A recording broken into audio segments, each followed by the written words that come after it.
Mr. Patterson? Yes.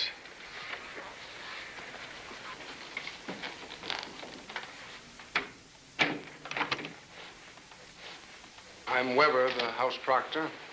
Yeah. In 22 years, I'd forgotten how cold it gets up here in the mornings. There's a fire in the library, Mr. Patterson. You remember the way? Oh, yes, I do. If you'll excuse me.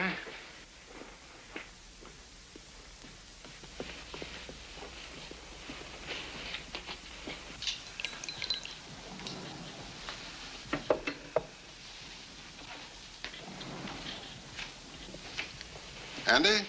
Hello, Chad. Yeah, your hands are cold. What about some tea? No, thanks.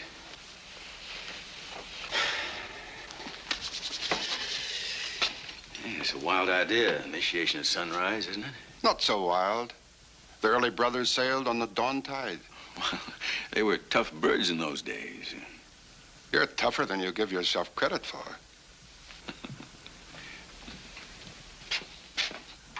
Sunrise in a few minutes, gentlemen.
Patterson, Philip Everest Dunning, Mr. Chad Harmon, Mr. Dunning.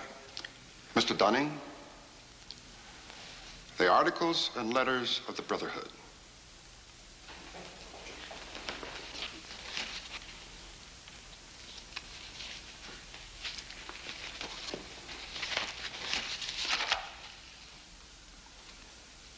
Do you swear that having been entrusted with these articles and letters since midnight this night, that you alone read them and did not communicate their content to any person whatsoever?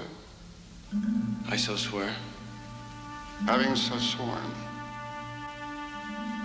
are you now prepared to go forward? I am prepared.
Mr. Dunning, for over 200 years, Brothers of the Bell have been initiated before this bell and in the same ceremony at sunrise. 22 years ago, Mr. Patterson stood due east in your place, and I became his senior, as Mr. Patterson is now yours.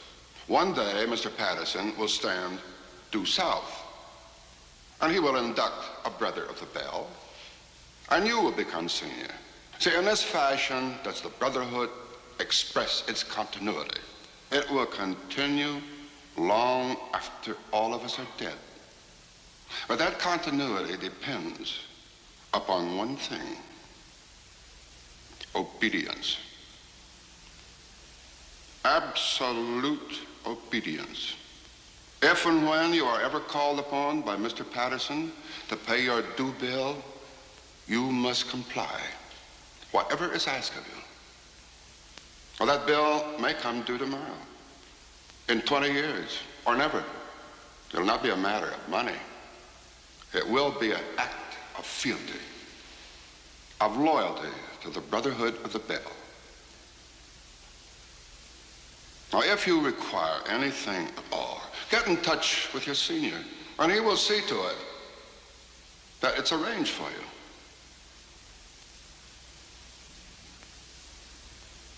Are you ready for the oath? I am. The oath, gentlemen. I, Chad Dunning, do swear in absolute faith that I shall reveal no secret of the Brotherhood of the Bell, that I shall respect my brothers and myself, that I will act as they desire, secure their interests as if they were my own. And I pledge this, my honor, my fortune, and my life.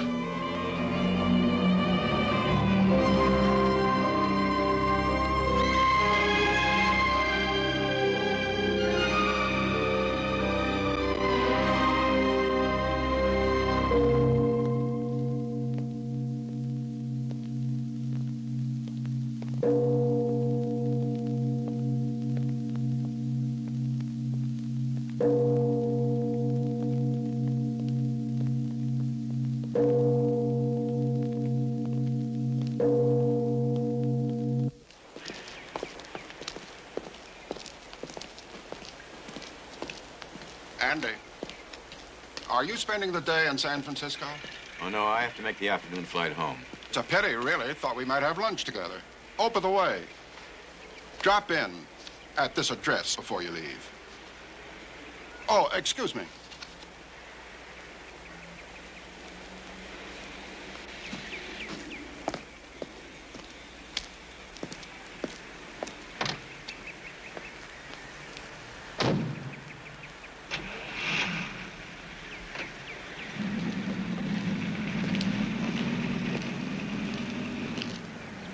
It's gonna take some getting used to. What? I mean, being a brother. Oh, you have my home and office number, don't you?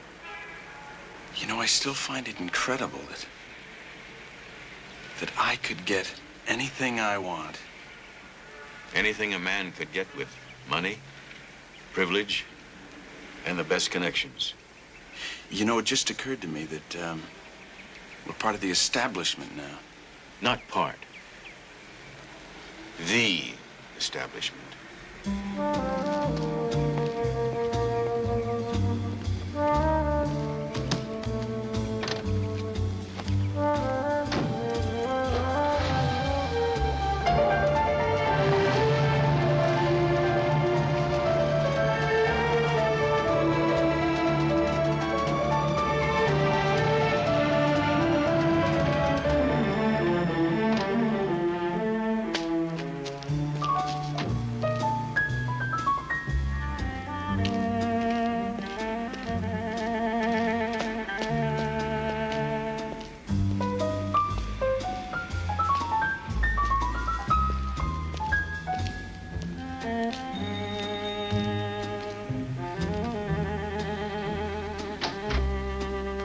My name is Patterson. I believe I'm expected.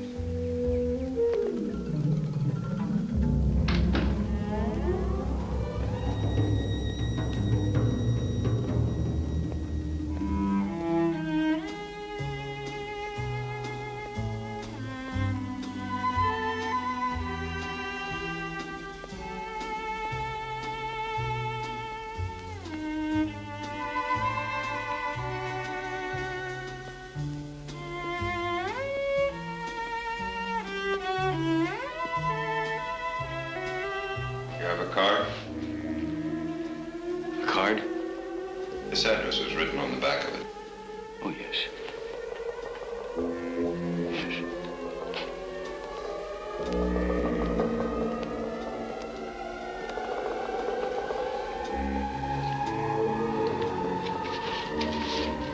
An assignment from the Bell for you. This has materials which will assist you in the completion of that assignment.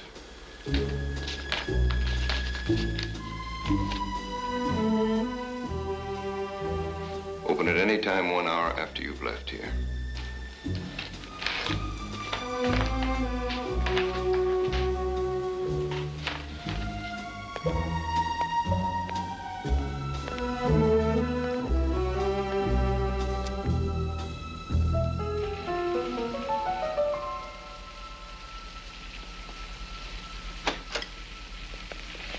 Andy, I'm delighted you could have lunch with me before leaving. Sit down.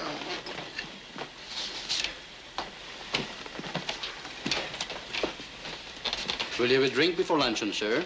No, thank you. Have a margarita. Paul does it very well. On second thought, perhaps a straight scotch. No, thank you. We're having sand dabs today. A small salad with lemon and oil dressing? Yes, all right. I'll be fine, thank you. Andy, calm now. Do you know what my assignment is? Oh?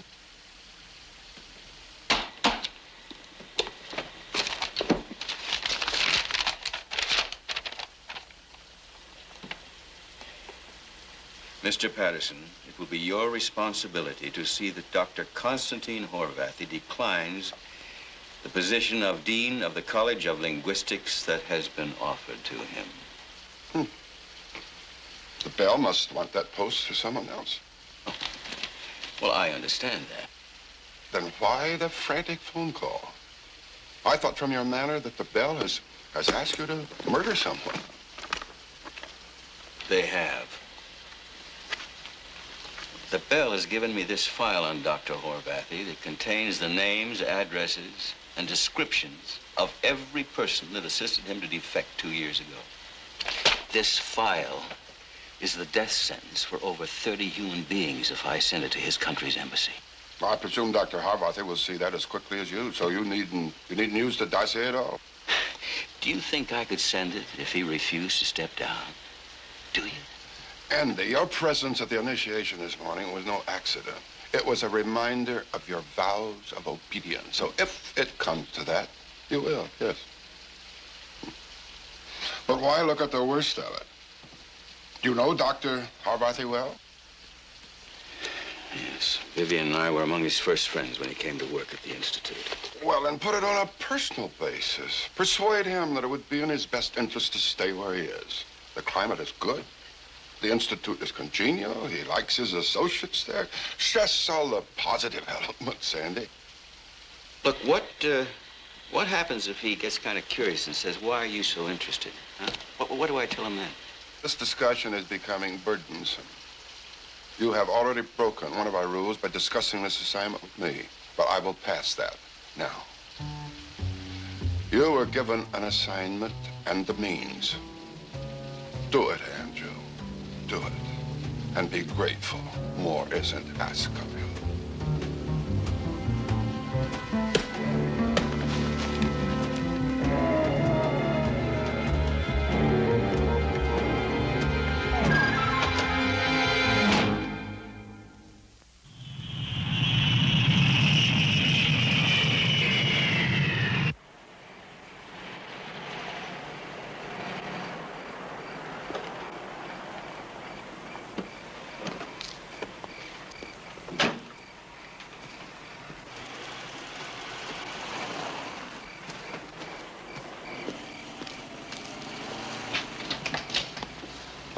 Andy, I'm in the kitchen. Yes, Dad, and you just got home. Oh, I don't know, some alumni meeting or something up at St. George. Did I tell you about the new tennis trophy? Hideous. Hi, darling. Smooth trip? Listen, Dad, Andy looks hungry. Okay. Yes, I will. Night, dear. Hi. Hello, darling. Listen, I'm going to go wash up, and then I'll have something to eat. Oh, don't be silly. Wash here and tell me all about the old school. All right.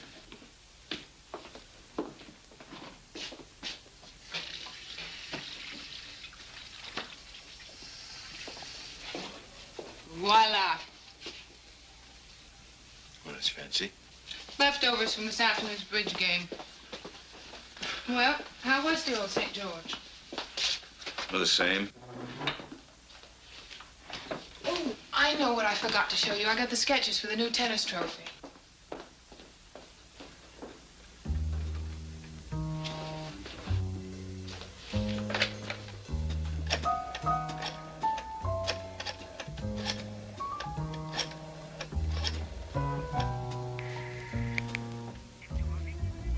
Professor Horvathy, please. Oh. When did he leave? I see. No, there's no message. Yeah, no, just thank you very much. Right. Andy, I can't find him. Hey, listen, I gotta go to a briefing tonight. Something about micrographics or I don't know. Oh, you're kidding. Well, Jerry Fielder would like a full turnout, seeing as, you know, I'm senior staff member. I sort of have to. I'll go put on my faculty wife uniform. Well, honey, you don't have to go.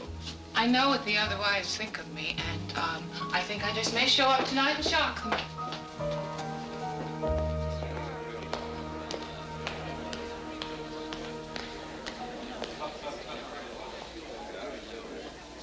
Of course you do. Tomorrow, of course. Hi. Hi. Good evening. Connie, I'm so glad to see you. Same thing. Connie, Yes? can I speak to you for a minute? You guys gonna come back in time to hear Parliament? Yes, we'll be right back. Excuse me. Number one.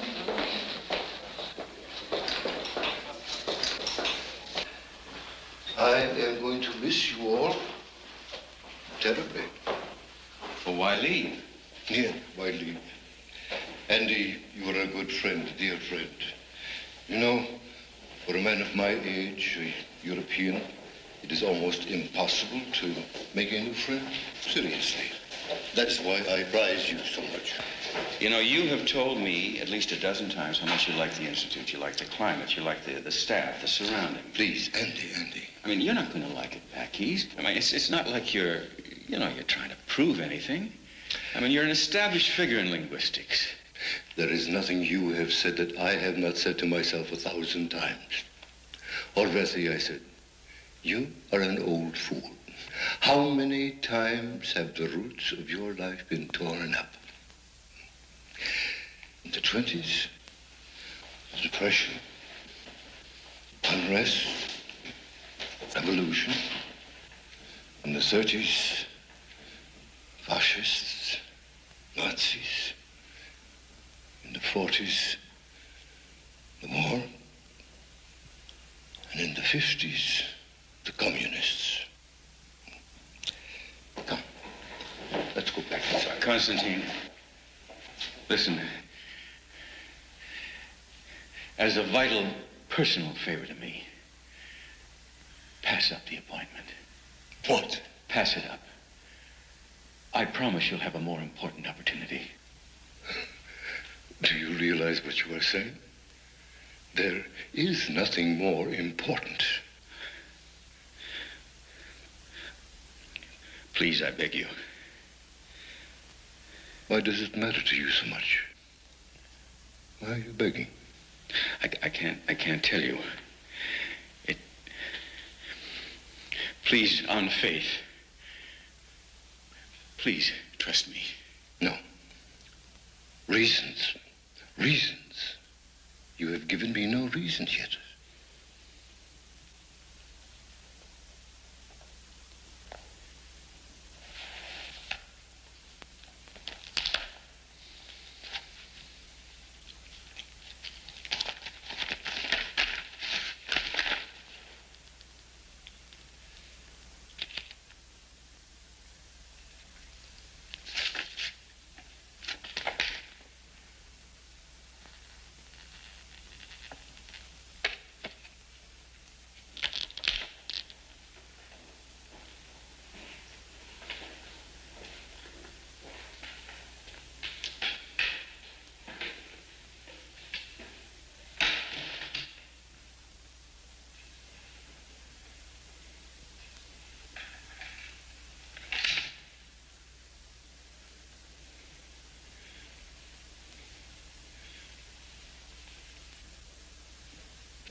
did you get this? If you fail to turn down that appointment, that list will be sent to people who will use it. Do you realize what you are saying? These are men and women who will be shot. They will be taken to dungeons under the police stations, tortured, killed. I'm not going to use it, but there are those that will.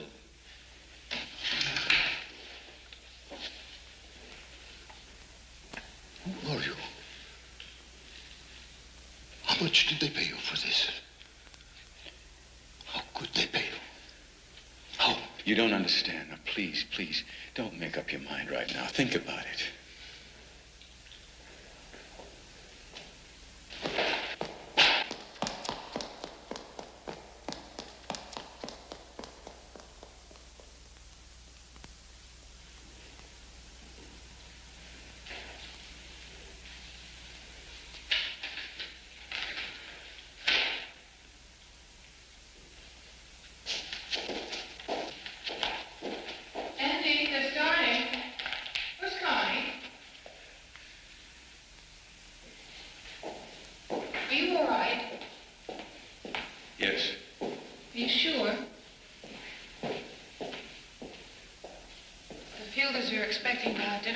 You go on with them.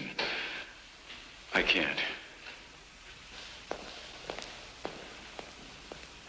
You saw Dr. Horvathy. Was he in good spirits? Oh, mister, I don't know. The poor man's entire family was murdered in a concentration camp. He didn't have anybody in the world.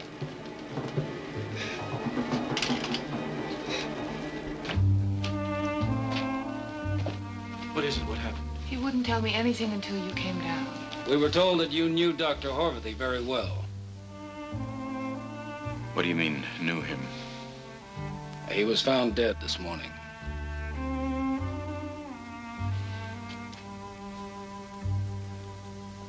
What happened? You spoke to Dr. Horvathy last night, didn't you? Yes, yes. What did you talk about? Wait. We talked about his leaving his... Did he look forward to that job? Yes. Did he complain of bad health? Oh, he didn't. I never knew a man who complained less about anything in my life. He had no enemies that you know of? Of course he had enemies. He was very outspoken politically. Political enemies, you mean, in Europe? He was a very brave man.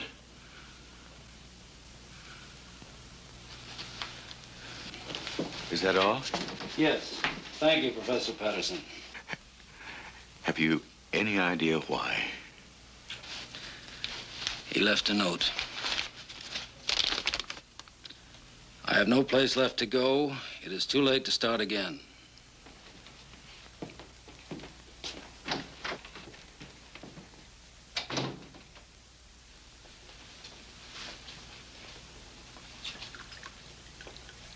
I can't believe it. I can show you the file he sent me. I don't mean I doubt you. I just can't believe that you could keep a secret like that for so long. I had no reason to tell you until now. Now I'm a murderer.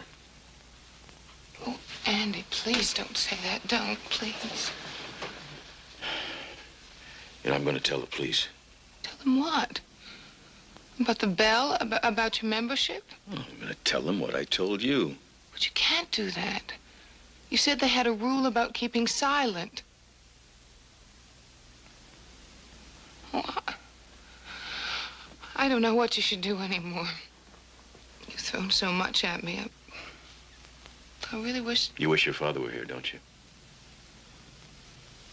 I didn't say that. That isn't what you said, but that's what you meant. If that's meant to be sarcasm, then just remember that you lied to me for 12 years. By omission, if nothing else. Oh, I didn't mean to say that. Listen, Andy, Dad is not a child. He's a man of wide experience, and you respect him, don't you? I know he respects Look, you. what do you want me to do? Tell him what you told me. If you don't like his advice, you just do what you think is best. I have as much at stake as you do.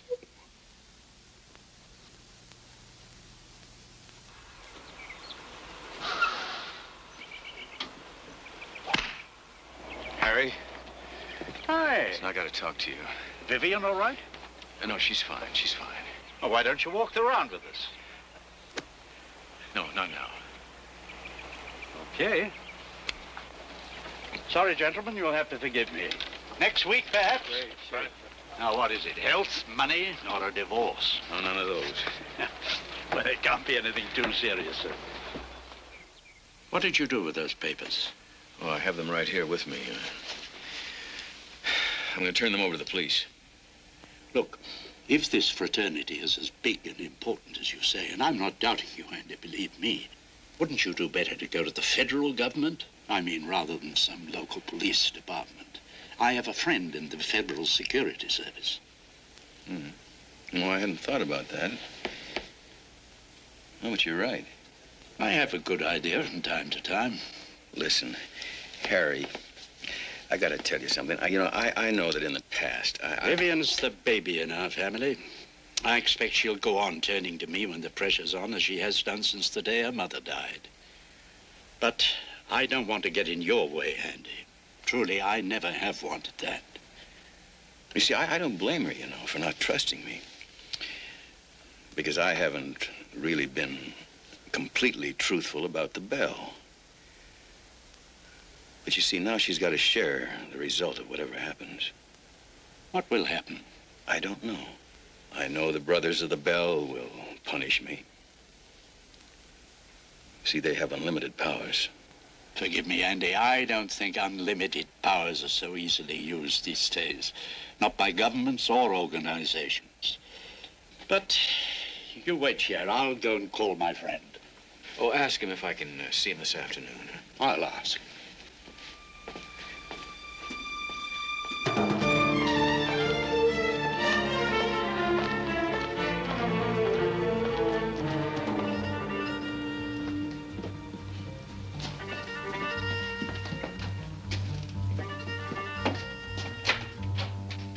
There. My son-in-law, Andrew Patterson. Andy, Thaddeus Burns. How do you do? How do you do? Well, Washington doesn't waste money on office decor. This is a cover office. After we go, no one knows why we've been here. Sit down, Professor. Thank you. Harry? Thank you. Tell me about this secret society you belong to. Well, they call themselves the Brothers of the Bell. I was recruited when I was a senior at St. George. It's a very old organization. It must be, I think it's about 200 years old. Founded in Massachusetts. In Massachusetts Bay Colony, to be exact. Its two founders were Jonathan Bridger and Caleb Hampton. You know about it? Would you excuse us, Harry? Shall I wait? Listen, Harry, I want to thank you for everything you've done. Anything I can do to help, anything at all, call on me. Thanks a lot. Ed.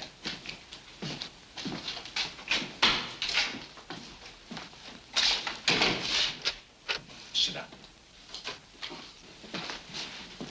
What did the bell have to do with Constantine Horvathy's death? You know about that? We know they wanted that job for a brother. Horvathy had to be forced to withdraw. How was he forced? Well, I blackmailed him. How?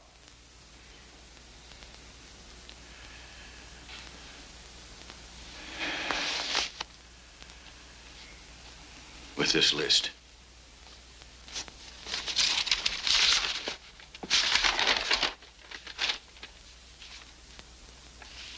Who gave it to you? Oh, I don't know the man. Never saw him before in my life. You were simply told to go to an address. Yes, that's right. And there you were given two envelopes, one containing your assignment and the other the means of executing that assignment. Yes, but... Organizations as old as the Bell develop patterns. Then Horvathy's death was suicide. Was murder. And I was responsible. We don't deal with moral judgment, Professor. Technically, you could be charged with blackmail, unlawful possession of government documents, conspiracy, criminal syndicalism. But I don't think my office will make any recommendation to the Attorney General in your case. Look, I don't understand. If you have the Bell under investigation, you... We'll recommend indictments when we have a solid case against them. Stuff like this and a deposition from you will get us there in time. I'm going to ask you to go home, Professor. Continue with your normal affairs. We'll be in touch with you to get your deposition. But until we instruct you otherwise, say nothing, do nothing, publicly or privately, or you'll compromise our investigation. Do you understand? Yes, I understand.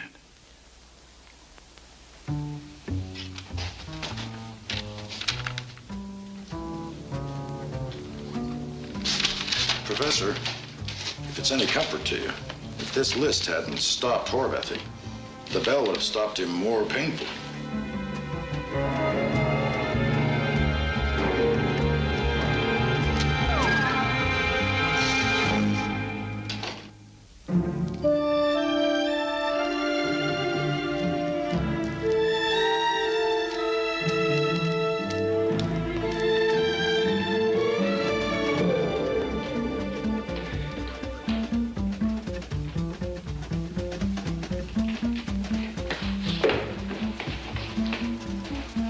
Told me you were going to paint my office. Didn't know about it myself till last night, Professor. Oh, for Pete's sake. Oh, Marge? Marge, where's my secretary? She's on vacation.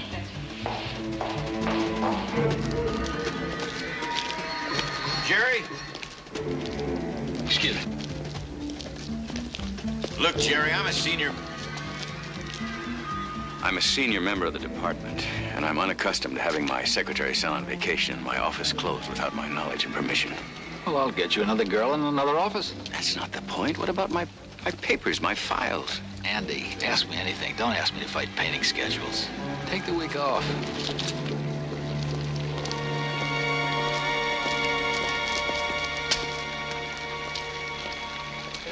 How about if we Turners? No. Turners. What should you do? How about what? 9 to 1. Andy, what are you doing home?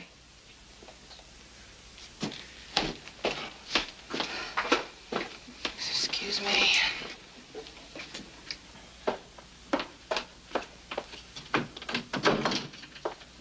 Andy, what's the matter? What are they doing out there? Keep your voice down. For the committee for the Junior League ball. Are you serious? I do it every year. I don't understand you. I really don't understand you. There's a man dead just 2 days. He's dead because I killed him, and you're out there worrying about who's going to sit next to who at some silly country club dance. What else do you want me to do? Well, I sure don't expect us to go on living the empty life we have been living, that's for sure. You went to the Institute to work today. I went there because I wanted to get out of the house and not think. So I just didn't want to think. Oh, I see. You want me to sit here and think. What do you want me to do? I've known these people all my life. Do you want me to go in there and tell them why I can't pay attention to the Junior League? Darling, Professor 𝘽𝙧𝙧 was a dear, sweet man, and I'm sorry he's dead. But I can't accept the idea that it was your fault. And I won't accept the idea that it was mine. Look, I know it's not your fault. I know that. I guess I can't expect you to not go on living your life the way you always have. But I can't. Don't you see, I just can't.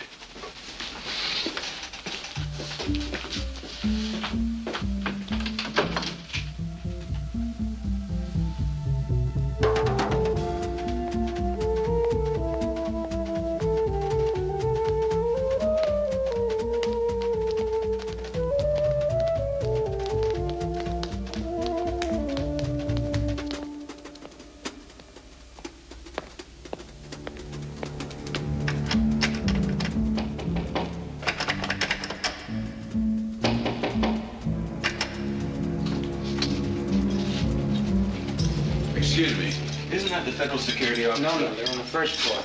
We just don't have an agent by the name of Thaddeus Burns in this office.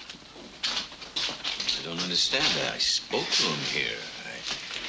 When you say here, what exactly do you mean? Was it on this floor? No, it was on the third floor.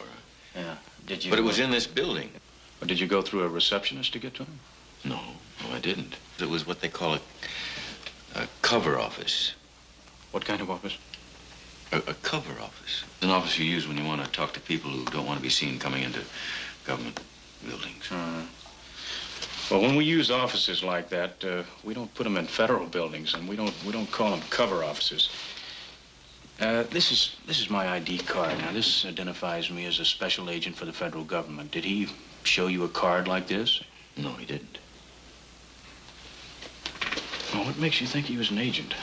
My father-in-law told me he was. He introduced him to me as though he were an agent. I talked to him as though he were an agent. Who's your father-in-law? Harry Masters. Maybe you know him. He's president of the Pacific Realty Investments. Mm-hmm. Excuse me. Yeah, could you get me a hold of Mr. Harry Masters of Pacific Realty Investments? Investments, that's right. Right, thank you. You don't doubt me, do you? No, you could have the wrong name.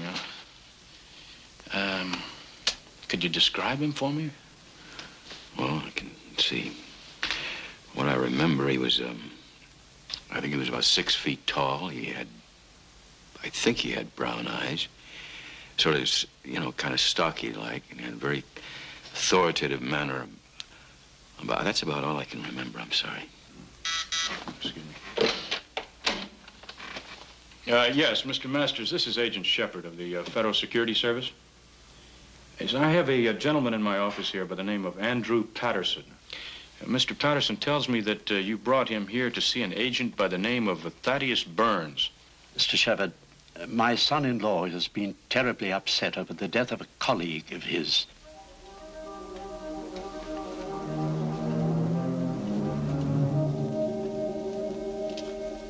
Yes. I see. Yes.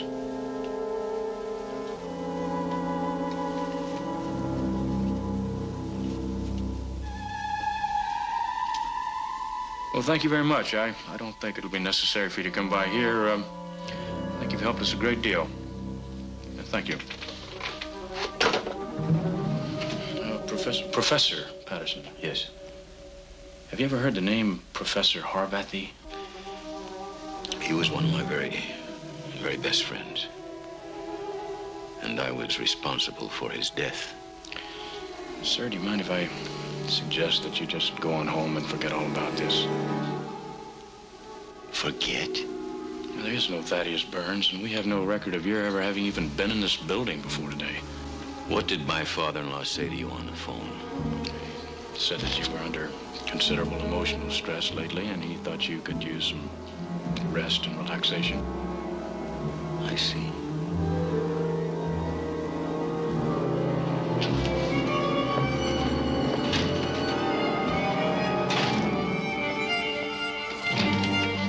Mr. Masters in? He's in a damn place. He's not alone, Professor.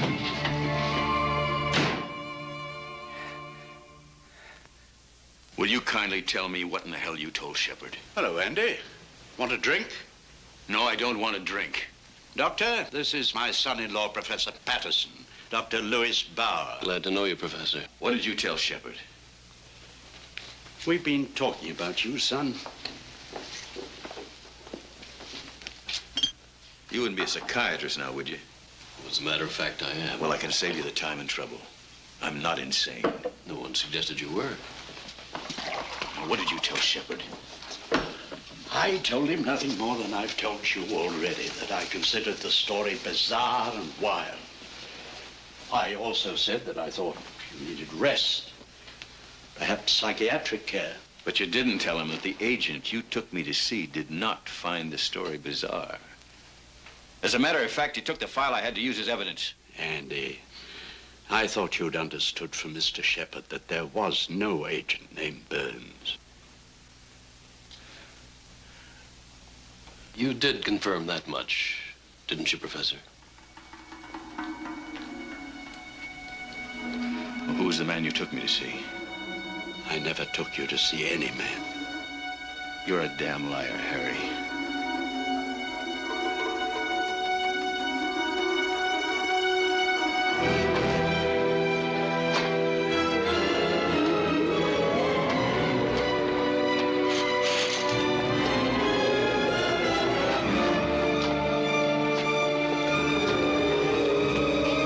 Are you crazy?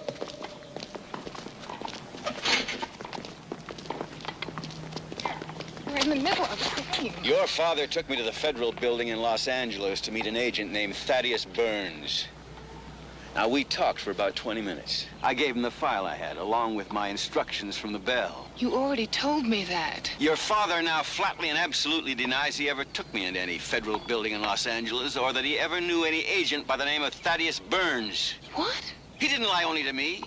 He lied to the agent I went to see later on. Andy, I don't understand. What do you want? I said your father lied. Why should he? I don't know. Yet. Either he's a brother of the Bell or he's under their control. But he lied. You want to know who I believe? Yeah. That's about it. Andy, you're my husband. I have to believe you. That's not part of the wedding ceremony. You're being impossible. I said I believed you. What more do you want? Look, maybe I want a little more conviction, right? 72 hours ago, you opened a secret part of your life and told me a wild story. Ever since then, it's been one thing after another. Now you call my father a liar, and you accuse him of being part of a conspiracy. All right, maybe he is. Andy, you've got to give me a chance to adjust myself. I can't make instant changes in the way I think and feel. Time. That's all I ask.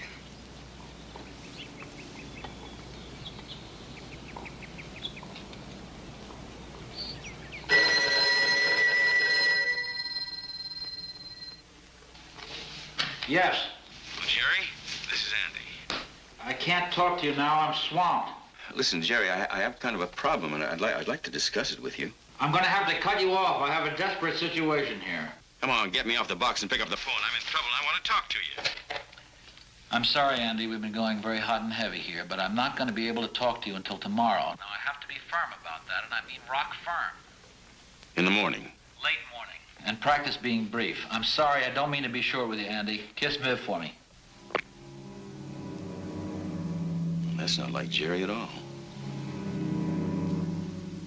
Honey, there's something going on. I don't know what it is. Something's happening. Something... You know, it's like fog going around the corner of the building at night. You know, it's there, but you can't see it. Something strange is happening, Vivian. Something very strange.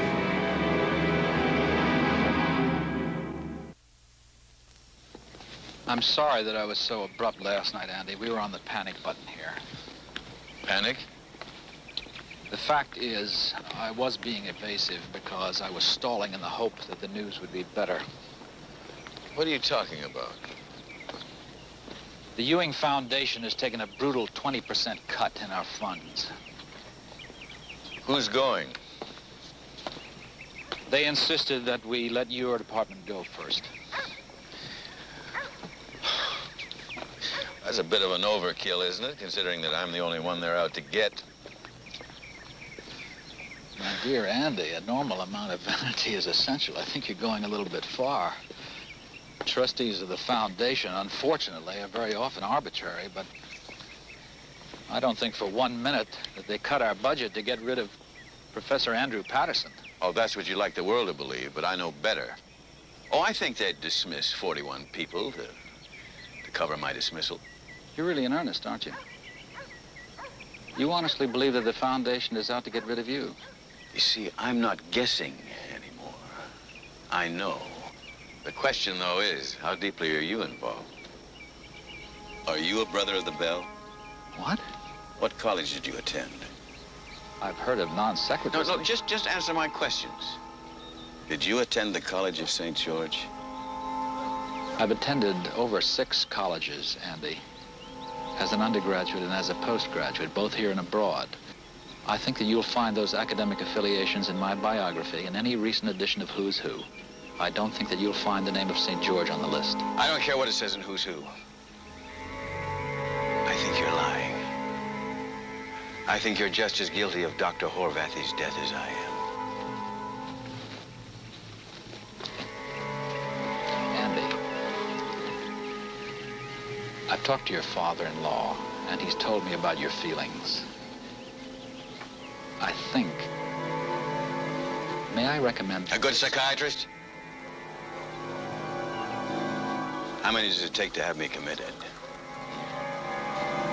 1, 2. Well, I'm not about to let that happen. Paul! Why are 41 innocent men and women being punished along with me? What about some hot chocolate, Andy? Do you realize you've destroyed their lives, their homes, their friendships? It's really quite good. Is the bell so callous it really doesn't care?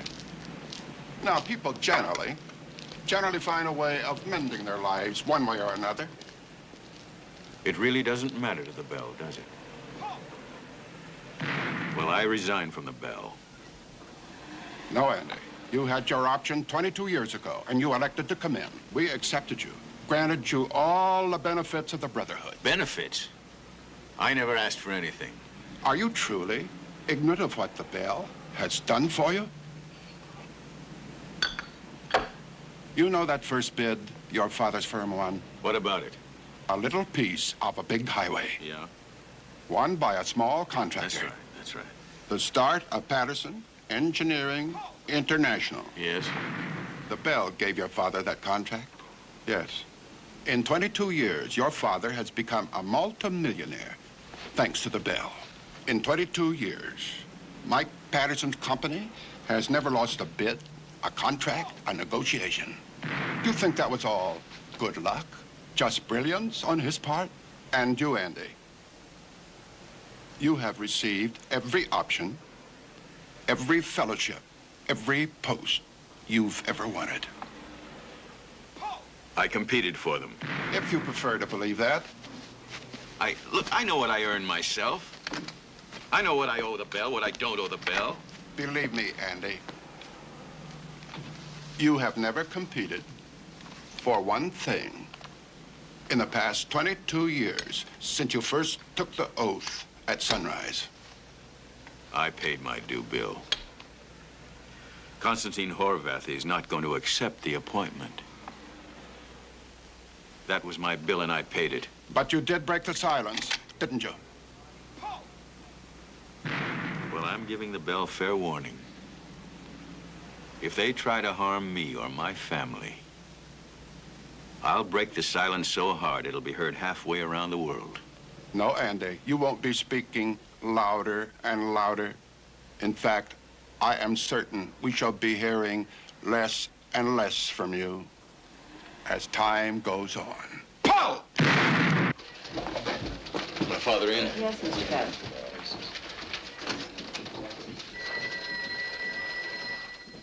You're telling me that I didn't build this company? You remember what you told me when you sent me off to college?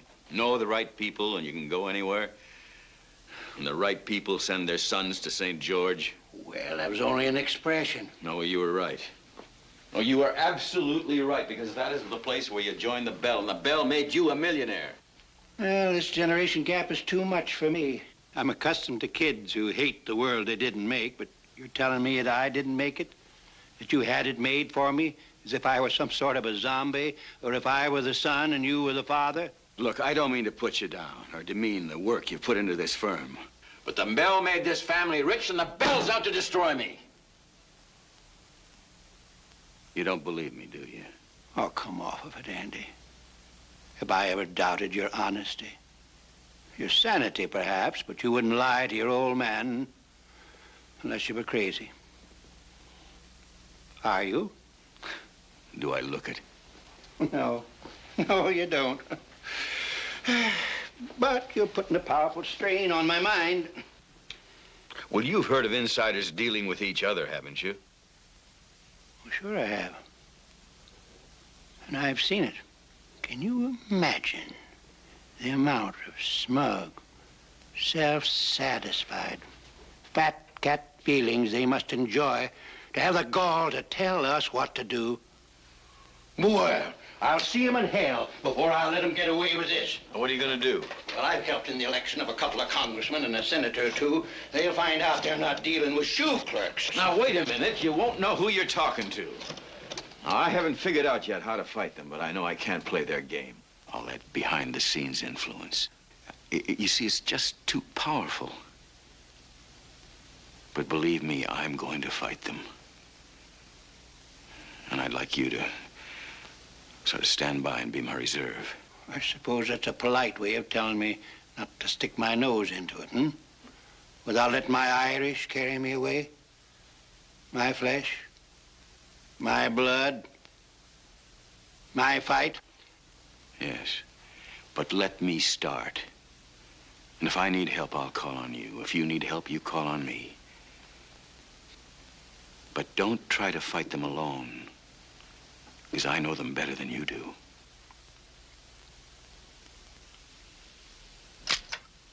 There is in existence in this country a secret organization known as the Brotherhood of the Bell. I was a member of that organization for 22 years. And as a member, I was ordered to blackmail Professor Konstantin Horváth, an act which I'm ashamed to say I committed. Now, as a result of that blackmail, Professor Horváth committed suicide. So you see, I was really an accessory to the crime of murder. Now, I accuse as my accomplices Chad Harmon of San Francisco and the Brothers of the Bell. All right, stand by. Coming up on 2 in 2 seconds. 1, 2. Take it, Q. Harold. Professor Patterson would offer no names except his own and financier Chad Harmon. District Attorney Avery Hazelton was interviewed by Ed Larksburg of the 6 o'clock news. If the blackmail took place, if Dr. Horváth's death was a result of such blackmail, we'll present the facts to the grand jury and make a suitable indictment. But you have Professor Patterson's own confession. I've been a police officer and a district attorney for many years. Lots of people confess to crimes of which they're not guilty. Then are you suggesting that Professor Patterson is not responsible for what he is saying? All I'm saying is that the existence of a super-secret organization, the kind of white Anglo-Saxon Protestant mafia of rich, influential men, is a bit lurid for my taste. Q. Harold. Meanwhile, in San Francisco, financier Chad Harmon, named by Professor Patterson as co-conspirator in the alleged secret society, was asked about his alleged connection in the Brothers of the Bell. But you did attend the College of St. George. Sure, 40 years ago, one semester. And I am a member of Beta Epsilon Lambda. And I have been in the so-called secret chamber at the Bell. Now, this is a room which contains some priceless antiques. You see, St. George's is one of 18 chapters. And I don't know really what the total membership is. 40,000 members, nationally. Well, anytime 40,000 people can keep it secret for 22 years, I would consider that something of a miracle, wouldn't you? Professor Patterson does not say that all members of the fraternity are Brothers of the Bell. He claims the Brotherhood is a very small, highly selective secret organization of which you and he are members. Well, it must be terribly secret because I wasn't even aware I was a member. Professor Patterson claims that you accompanied him to the Federal Security Service. I did not. The government will confirm that. I believe they already have. What did you do when you heard your son-in-law's account of the conspiracy of the Bell? I consulted with a reputable psychiatrist to discover it and who needed help. Well, at least that part of it is true. How many times did the police say to let it ring before we answered it? 4 times. Gives the police a chance to monitor the call.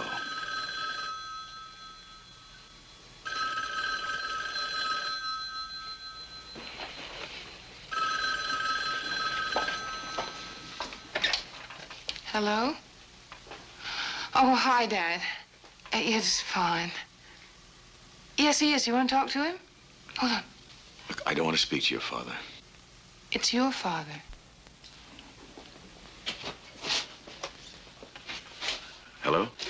your friends appear to have started work on me. At least they're trying. Trying what? And I'm up to my neck in accountants and lawyers and internal revenue agents. There's considerable talk around here about income tax frauds and federal grand jury indictments right out of a blue sky. What? We were conducting a routine corporate audit when all of a sudden the IRS accountants seemed to have found some invoices that we've never seen. The only reason we're not yelling forgery is no one can give us a reasonable motive for creating such forgery. The Bell has a reason that has a good reason. The fight is on my end of the field, and I will not back away, and I'm not asking for help, yours or anyone else's. What are you going to do? You let me handle this, son. Maybe they won't be bothering either one of us when I get finished.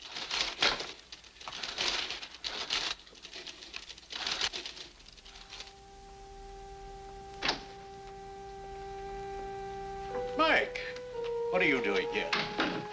Harry, would you do me a favor and see that we aren't disturbed? Will you lock that door now?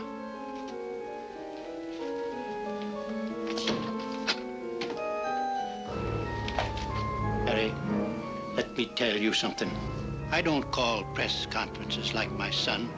I've had men crowd me before when I was a ditch digger, and I used my fists, and I'm not above using them now. What's the matter with you, Mike? Are you crazy? Don't misunderstand me, Harry. I'm not talking about a beating. I'm talking about a killing. With my two hands, Harry. You see, I believe, my son, there is a Bell, or whatever you call your little boys' club. It doesn't exist. You are going to get on that phone and call your buddies and tell them to call it off now. Do you hear now? I can't. You see, I can beat you to death, and I am going to unless you make that call.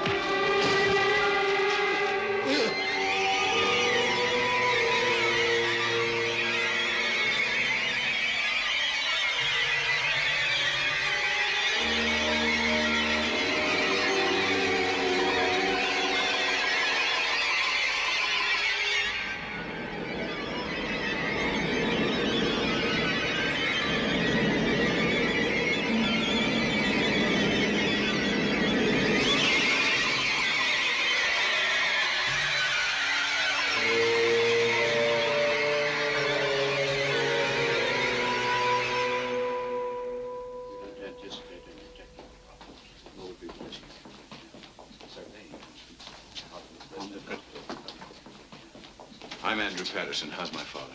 As I was telling Mr. Masters here... Tell me. Father's had a stroke. Technically, a cerebral hemorrhage. How bad? He's comatose, Mr. Patterson. Now, he wouldn't recognize you, but if you want to see him, wait here. What happened, Dad? I don't think Andy wants to know. Of course he does. Do you? Well, I can guess. He came to get the Bell off our backs. I blame you for this, Andy. Your neurosis drove him to this. You get out of here. You get out of here now. Whatever you may think, Andy, I didn't want this to happen. Truly. I hope he recovers. Call me if you want me.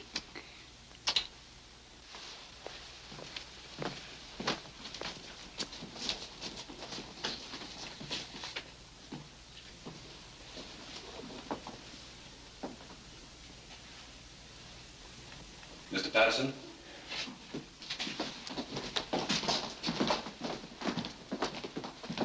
Just Mr. Patterson, please.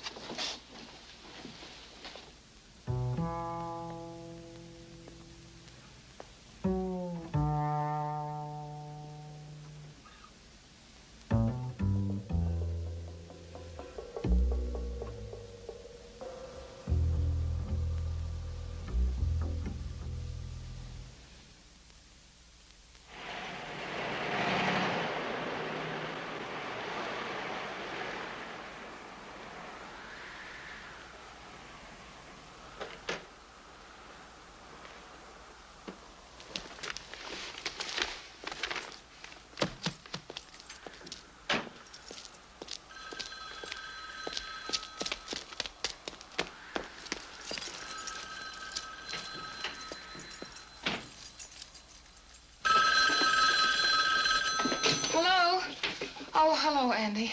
Yeah, how is he? Well, there's no change. They don't know when he's coming out of the coma. If he does. You sound exhausted.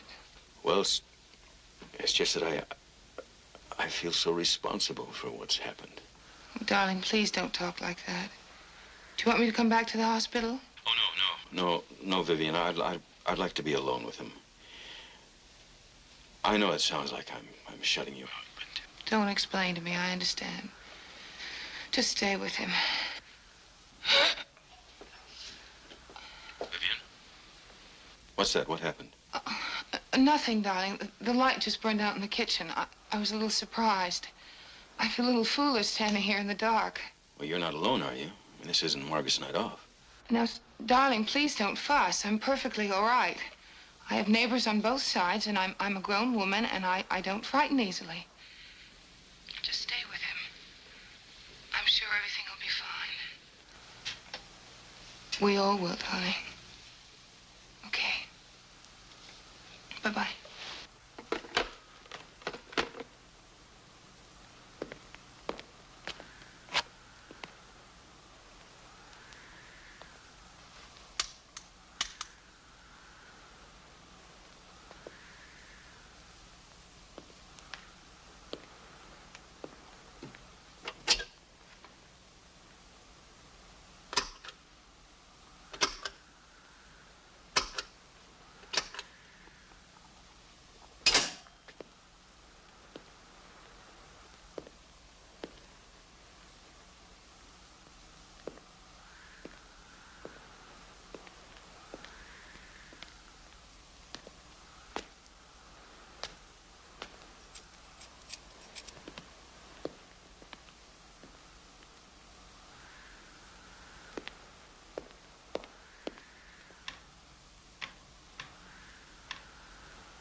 I'm Andrew Patterson.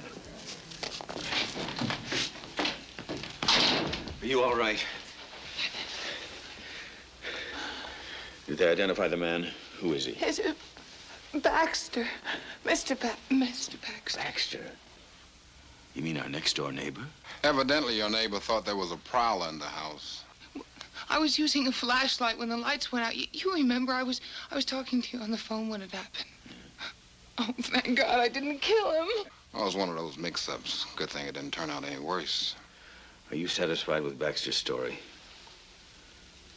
Of course it happened that way. Well, let me ask you, is there any reason why we shouldn't be satisfied? There's an organization known as the Brotherhood of the Bell that's out to harm me and my family.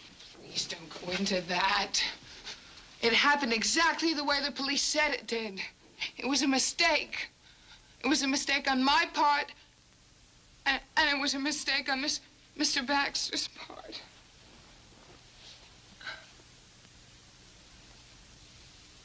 Andy. Andy? Andy? Couldn't you sleep? I'm trying to retrace Baxter's movements. What for? Well, maybe the police believe him, but I don't. I believe him, Andy. Why did you panic? Why did you shoot? Because a month ago I wouldn't have. Because a month ago I wasn't afraid to be alone in this house. And because a month ago my life was not a recurring nightmare. I'm sorry. I don't know how I'm going to face it. It was an accident, all right? I'm ashamed to go to town. I was born and raised here. My family, my parents, my sisters. All right, all right. Andy, wait till the fourth ring. Oh, it might be the hospital. There's probably some nut.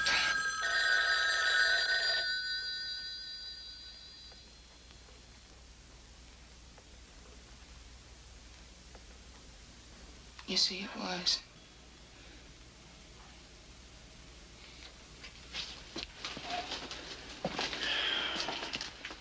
Can you imagine what they're going to say when they find out about poor Mr. Baxter? They're going to say, well, just crazy as you are. Does it matter what people are going to say? I mean, really. I'm not as strong as you are, Andy. I don't want to hear them say, oh, Vivian Masters, she's gone ape just like her husband. Do they still call you Vivian Masters after 12 years? I meant Patterson. Did you? Don't psychoanalyze me. It's cheap and it's easy to call me hysterical. Just as it's cheap and easy to call me a nut. I never have. Oh, darling. Please, let's just sell the house. We'll sell the house and we'll go someplace, somewhere together. Just the two of us, until this all disappears. Oh, we can sell the house, but all this isn't going to just disappear, you know. What do you mean? Well, I have a couple of television and radio interviews I'm going to give. Why? Well, because Is there anyone left in the civilized world who hasn't heard about the Bell? The Brothers of the Bell? I owe Constantine Horvath a debt. You don't owe him anything. I paid. You want me to pay for the rest of my life? I shot Mr. Baxter. What do I owe him? That was an accident. He bled, didn't he? Is his blood or his flesh any less precious? Well, there's a difference. I don't understand the difference. Oh, you don't? Well, there is. Andy, this obsession of yours is destroying us. Isn't it clear that everyone who has heard you doesn't believe you? And even the people who believe you don't care. Look, all I know is that I want to hurt them. Vivian, I want to hurt them bad. See, I want to hurt them. But how will you know when you have? No, I want to hurt It doesn't bleed. It doesn't cry out. It doesn't fight back. Don't try to stop me, Vivian. Just don't try. I will try, because I won't allow this to continue. It's got to stop here, and it's got to stop now. Because otherwise, I'm leaving you. Right now. And I won't be back.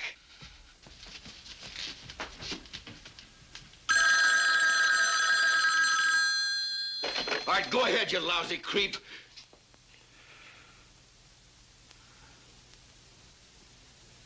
Yes, Doctor.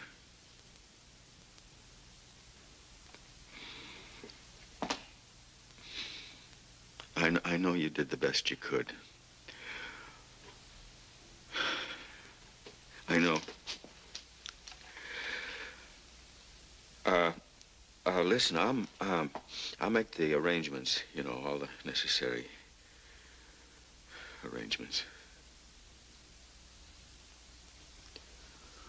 All right.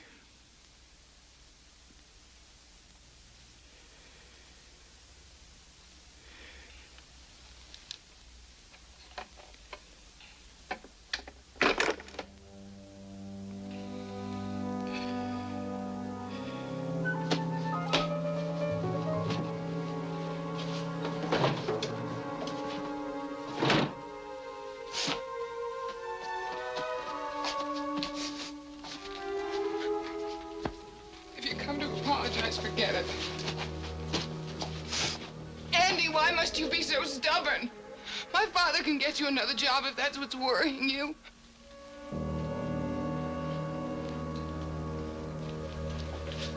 Look what you've caused with all your hysteria. 2 men that I love are dead.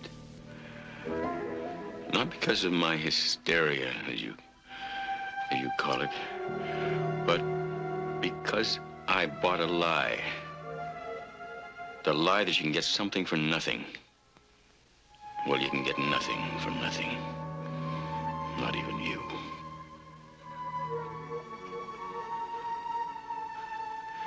You were given to me just like everything else. Now I have to give you back, and I don't care. I just don't.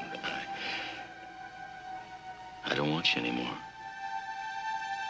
I don't know what you're talking about. Just get out. Just get out.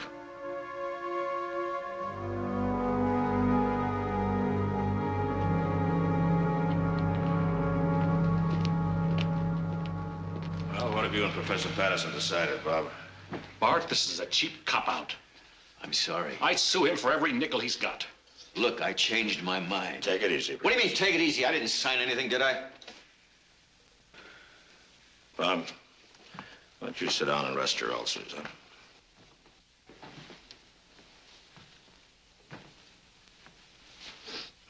It's now 2.5 hours before showtime. Professor, I want you to tell me why you don't want to appear on my program. And you can level with me. I don't get upset like my producer does. I came down here and I saw what I was getting into. That's why. I know I conduct a sideshow, but that's where I get my audiences from. It's my rating. If you've watched the show over the last few years, you've seen some very important people who have not been afraid to appear with me. A couple of ex-presidents of the United States, some candidates for pretty high office, a Supreme Court justice or two. I will pass over that. I want to tell you something I don't think you realize. Your whole story about the Brothers of the Bell, or whatever you call it, is not newsworthy anymore. The story's pretty well kicked. And nothing new has happened to make anybody sit up and take notice. So if you want attention, you're going to have to be pretty persuasive. You see, the difference now, Professor, is that I don't have to compete with another show for you. You're going to have to convince me that you're worth putting on my show. You know, your father's company's in big trouble.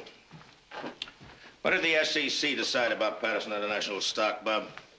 They've suspended trading, pending the trial for the indictment on income tax fraud. The word's around that your house is up for sale. Is that true or false? Yes, I put it up for sale. And that your wife has left you because she thinks you're a kook? Well, we're separated.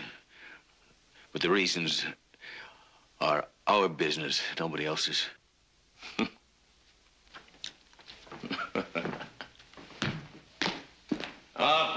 Professor, you're yelling down a rain barrel. Come on. Here I am trying to convince myself to give you 30 minutes of airtime, which should be worth its weight in platinum to you, so that you can stand up and speak out. Because if you tell the truth, this TV lens will show it. But nothing shows up a phony quicker than this TV lens either, Professor. Now, if you believe in what you say, you can make 1 million people believe it too.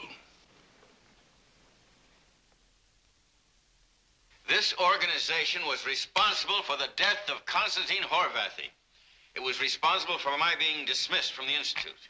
And it was responsible for the indictment against my father, Mike Patterson. And you persist in these accusations despite the fact that you haven't come up with one shred of evidence, just wait a minute now. And as far as the indictment about my father's concerned, there was evidence that there was forgery in some of those documents. There was forgery in some of those documents. Thank you, Professor. I think we've heard quite enough of your story. And now we're going to open up the forum. Anybody can step down to the little red box and ask any question he likes. We have a gentleman there. Gentleman coming to us. Yes, sir. May we have your name, please? Chief Wabinzi. Chief? Oh, the chief of what? In the land from which I was brought, I was of a clan of chiefs. I beg your pardon, Chief. Do you have a question for Professor Patterson? No question, but an observation. The microphone is yours, Chief. This organization which the gentleman describes is not secret at all. It is well known to every black man, woman, and child. Is that a fact? Yes, Mr. Harris. This is the white power structure of the United Racial States of America. The United what? Racial or racist, Mr. Harris? There's only one thing that unites the white people in this country, and that is their racism. And the organization which the gentleman describes is well known to us. Really? Yes, really, Mr. Harrison. You need not take that sarcastic tone with me. I beg your pardon. I wouldn't upset you for the world. I'm awfully sorry. Now, I take it that you understand all about the professor's organization, the Brothers of the Bell. Is that correct, sir? They can call themselves anything they want, but we know essentially what they are. They are the enemies of my people, of my blood. And they have not been a secret to me, Mr. Harris, not for 600 years.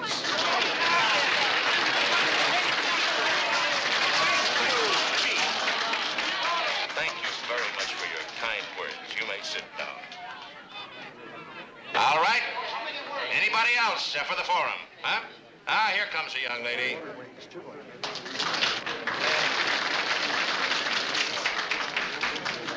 May I have your name, madam? Mr. Harris, may I ask a question of your distinguished guest? Well, certainly you may, but what's your name? Well, Mr. Harris, for reasons which will become evident to you shortly, I cannot give you my full real name. Well, we're going to have to call you something now, aren't we, darling? Could you call me simply a patriot? Certainly we can. Mrs. Patriot, proceed. I mean, simply patriot. Oh, you're not married, huh? All right, simply Patriot, proceed. Professor Patterson, is it not a fact that your real name is not Andrew Patterson, but Abraham Warsaw? My name is Andrew Patterson. Now, that's my name. Of course. I expected you to deny it, Mr. Abraham Warsaw. I have here documentary proof that this man is really named Abraham Warsaw and that he's a Jew. We're here to ask questions about his organization. Isn't that so? Well, it certainly does exist. It's an organization of secret international Jewry. Oh, it's been fully described in many books, documented records. A lot of which I'm sure you picked up in Berlin, huh? Well, I'm not going to reveal my sources to you naturally.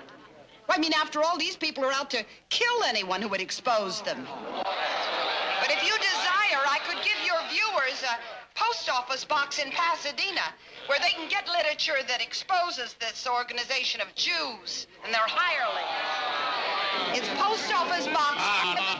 Patriot, that's a no-no. You really wouldn't do a dirty thing like that to a nice town like Pasadena, would you? Dump all that garbage on them? Come on, you don't live there, do you? If you want to give them an address, give them the address of the last cookie farm you were at.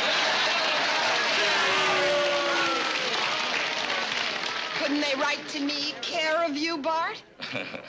It cost me money to handle my mail, darling. It would cost me more to handle yours. No, thank you. I would think you would contribute it as your patriotic American duty, Bart. Well, I gave at the office last week, dear. Thank you. Step down.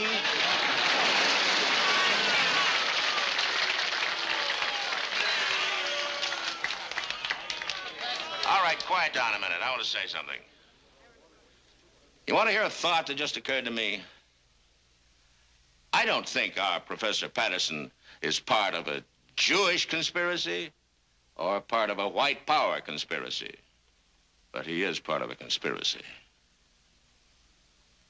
The Brothers of the Bell, I am certain in my mind at this moment, is, in fact, an underground Catholic organization formed by the secret College of Cardinals in Rome, formed to seize political, economic, and religious control of the United States of America.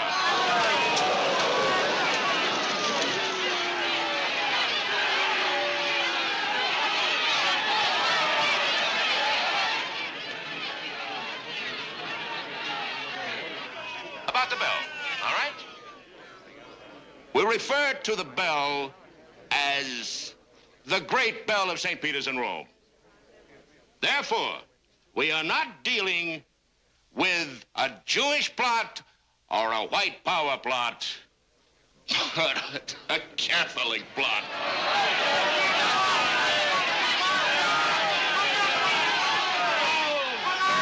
Well, thank you for your observation, Mr. Harris.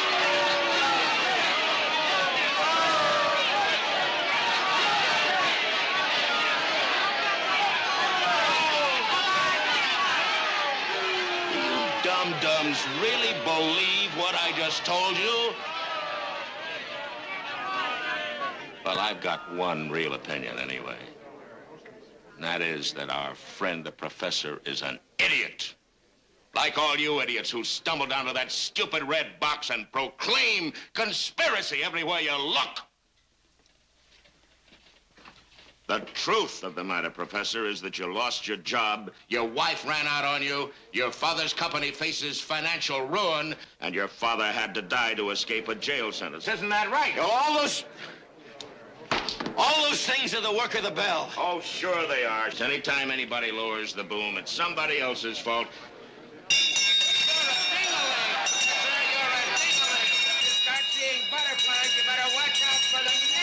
Those vilifications don't answer any of the points I made. Somebody's gonna drop the net on you, you creep.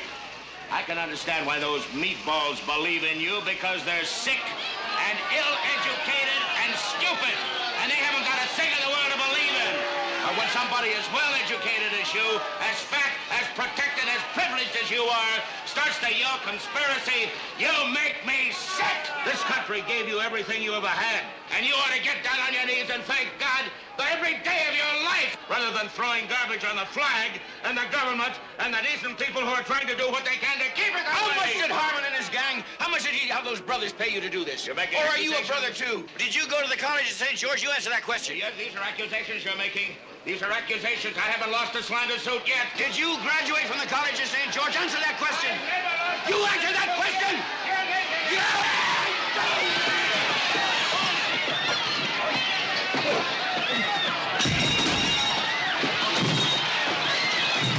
Don't stop the camera. I want this whole thing on tape, Al. Do you hear me? I want it all on tape.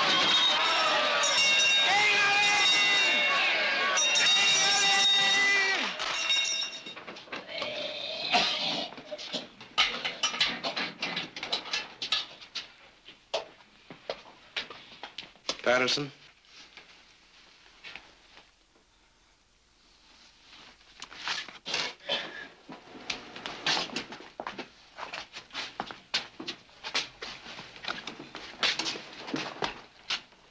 You posted my bail?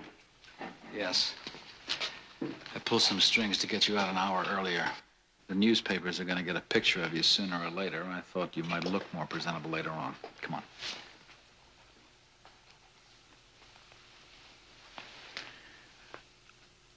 I don't know anything about you, Dr. Fielder. This is a photostat of my academic history.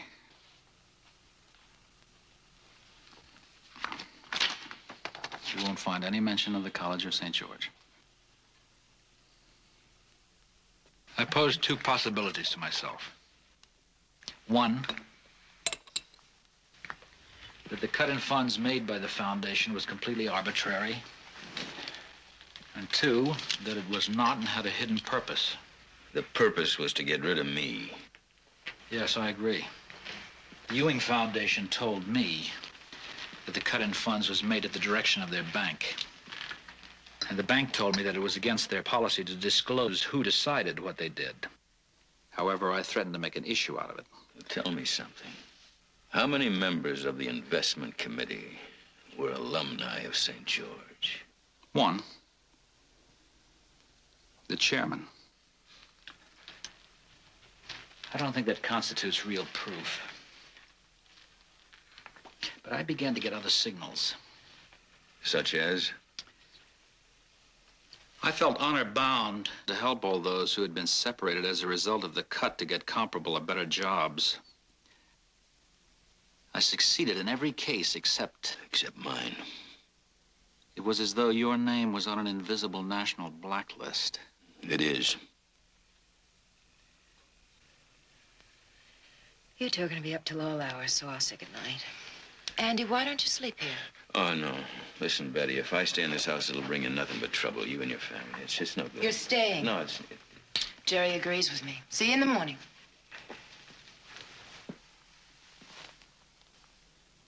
Andy, what it boils down to is this. Can you get somebody to stand up with you and say, yes, I'm a brother of the Bell, too? I suppose I found him. What good would it do? Why should they believe him? They didn't believe me. Well, don't know if it'll work, but it's one of those strange quirks of human psychology. What you hesitate to believe from one person, you will believe from two, especially if the second person has nothing to gain from helping the first. If I just had some place to begin, a clue.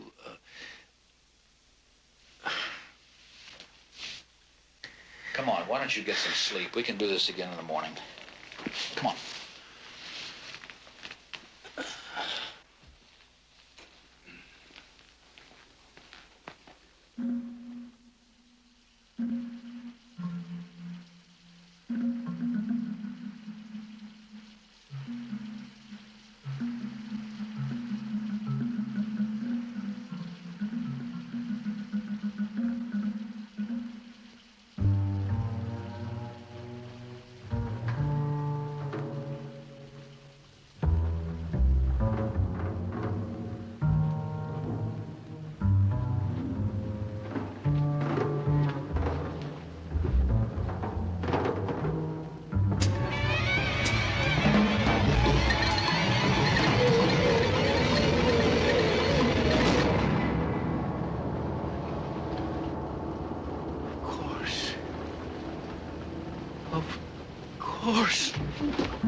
Louder and louder.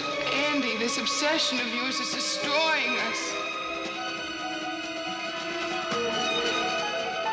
I am certain we shall hear less and less from you as time goes on. Isn't it clear that everyone who's heard you doesn't believe you? My flesh, my blood. And even the people who believe you don't care.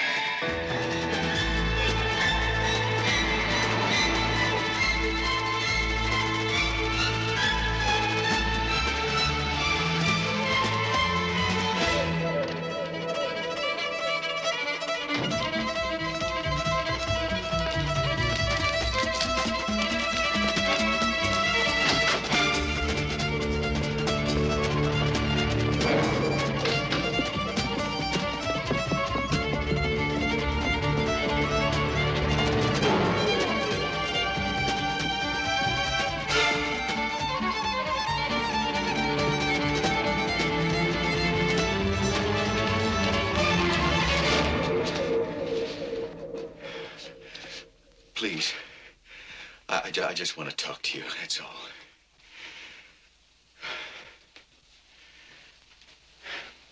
Now, you're going to come forward, and you are going to identify yourself as a brother of the Bell, and you're going to tell the whole world what you know about it. Wait a minute. Listen. Now, I'm going to give you a chance that I never had. A chance to see what your due bill is going to be before you take anything from them. Now, that due bill is a blank check, Philip. That's something they don't tell you. And on that check, they can write as payment your father's life, your marriage, your reputation, anything and everything. It's a blue sky payment, Philip. And you've agreed to meet it. You agreed once, And if I'd known this when I was your age, I would have told them to go to hell no matter what they offered. Because whatever I have, I can persuade myself I could have gotten without their help, or I didn't need it. See, I didn't call on them. They called on me, and they will call on you, Philip. And remember, whatever they ask, you are going to have to deliver.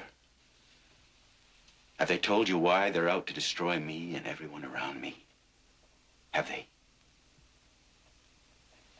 Oh, no, it's not because I refused to make the payment. I made it at the cost of a man's life. And then I sickened of it. I said, no, this is not going to go on. I'm going to stop it.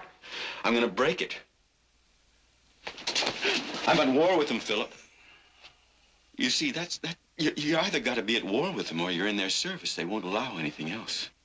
They won't allow, you know, any kind of in-between ground. All right, well, now I won't allow it. As long as I last, I'm your friend. I'm your ally.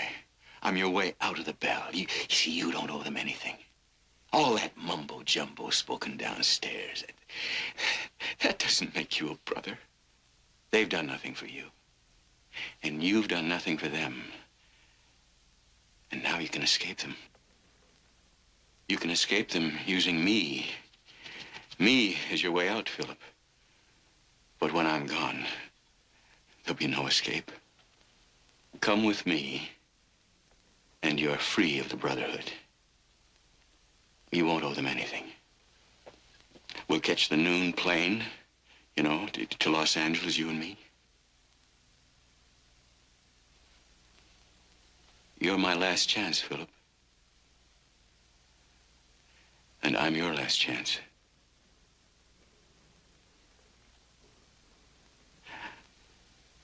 Do you know what I'm saying? What I'm offering you? What that freedom is worth?